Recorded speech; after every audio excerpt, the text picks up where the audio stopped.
எத்தனை முறை தோற்றால் என்னடா, என் தாய் தந்தையரிடத்திலே, என் அண்ணன் தம்பிகளிடத்திலே, என் மாமன் மச்சனிடத்திலே அதுக்கு தோல்வியே கிடையாது. ஆனால் தோற்று போவது நாங்கள் அல்ல, என் மக்கள். அதனால் திரும்ப திரும்ப திரும்ப திரும்ப அலை போல விரட்டி கொண்டிருக்கோம்.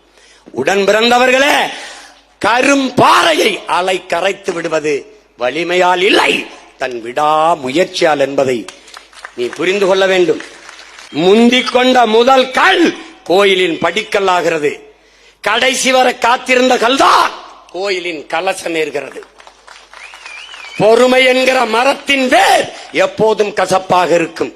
அந்த மரத்தின் கனி மிகவும் தித்திப்பாக இருக்கும். தலைவர் நமக்கு கற்பித்தது நன்கு கவனிச்சுக்கணி. பொறுமையும் ஒருவித போர்தான் என்கிறான் மாசேத்தும். நாம் செய்து கொண்டிருப்பது போர்வுதான், தோல்வி அல்ல.